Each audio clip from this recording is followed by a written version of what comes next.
Dear friends, and dear friends in Panorama and Illusion who are with us, what an extraordinary 2 days we have had. And how much our lives have changed in that short time.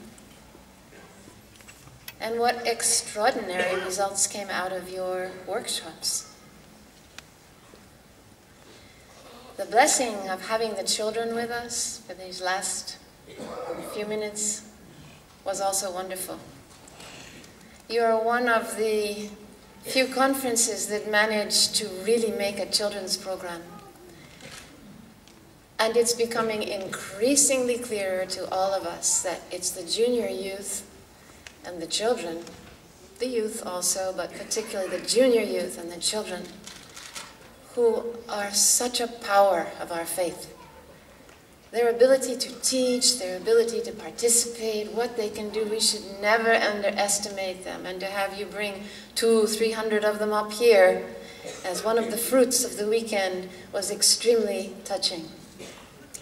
I think all of us want to thank the National Spiritual Assembly of Germany for an unbelievable job.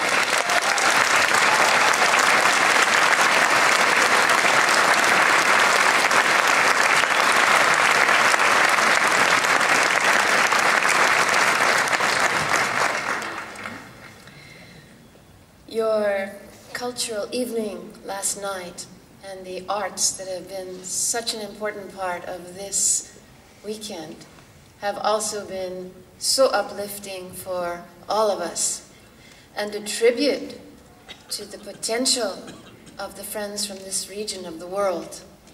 So we give you all our love and encouragement and hope that you continue to develop these marvelous talents that you have and continue to express your love for the faith through all of them.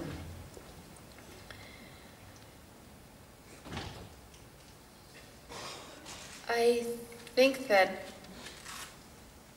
if you stop and multiply times 40 what we have felt this weekend, we begin to have the smallest idea of what is transpiring around the world for these entire 4 months. Every day of these months, people were either going to these conferences or coming for these conferences or planning these conferences.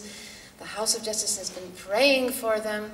So I think the planet Earth has simply undergone a process, a spiritual process that we have not seen before. And each one of us can simply be very, very thankful that we are alive, active in this marvelous cause, and able to be part of this particular period of history. Immense gratitude goes from each of us to the Universal House of Justice for these conferences, our infallibly guided supreme institution leading us ahead step by step. We actually have been gaining in confidence throughout this period. We have done something that none of us believed we really, well, maybe some of us did, but many of us did hardly believe that we could really do.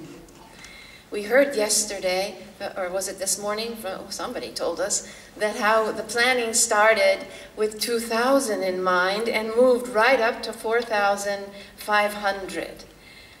I'm beginning to think, having watched the planning of so many of these conferences and heard about the struggles, truly the struggles of the organizers and the National Spiritual Assemblies, so many of them started planning, and we were all planning too small. Oh, ye of little faith. We just didn't think that we would have so many numbers and the response would be so great. And after we went through the first 4, 6, 8, 10, 15, 20 conferences, we began to tell the friends who were organizing the next, watch out, you're going to have 2, 3, 4, 5, 600 more people, and you had better, even the ones that will come without registering, and you had better look for a larger place. And we know that many of the friends who were organizing these conferences actually took the largest hall available. There simply wasn't anything else bigger in the city. And my thinking has been recently that soon we're going to be in competition with the football players and the soccer players, and we're going to have to take over stadiums and the rock stars and all the rest of it, because we're going to have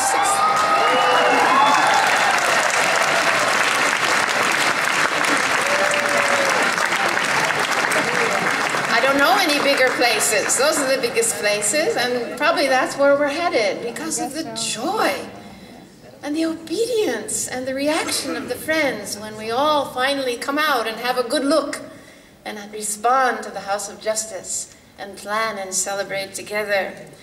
I know in the Central African Republic, it's a country with so little infrastructure, and when they were told that they had to organize this conference in Bangui, there was a bit of panic.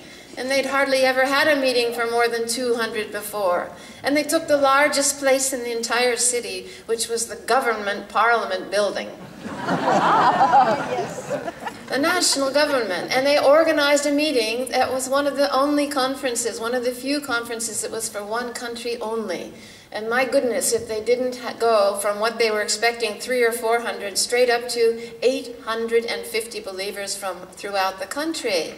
And what happened there was quite amazing, because the secretary of the NSA told us personally that he was just so scared he couldn't even sleep at night. So he just set 1,495 removers of difficulty and 19 tablets of Ahmad. He just stayed up all night. He said the next night he couldn't sleep either, so he did it all over again, 1,495 and 19 tablets of Ahmad. That was also the country where, with so few roads and hardly any buses, but God had organized it in such a fashion that they were holding a conference for all the institute coordinators of the cluster level the very weekend that the invitation came from the House of Justice, the 20 October letter. So they madly translated the letter within 48 hours into the national language and sent it back with all of the believers all over the country. And when the friends then began to pour down into Bangui in trucks and in the few buses that they could get into, they used that 20 October message as their laissez-passer, you know? Because when they come to these barriers, about every 50 kilometers, you know, they have to raise the barrier to let them through, and usually they take money and give them a lot of problems. So they'd hold up the 20 October letter and they'd say, look, this is from Haifa. And it says right here, Bangui, see? And they'd read all those names and find Bangui. And they said that they began to just raise up the barrier. Oh, more Baha'is, they just raise the barrier, go on through. Have you got your 20 October letter? Oh.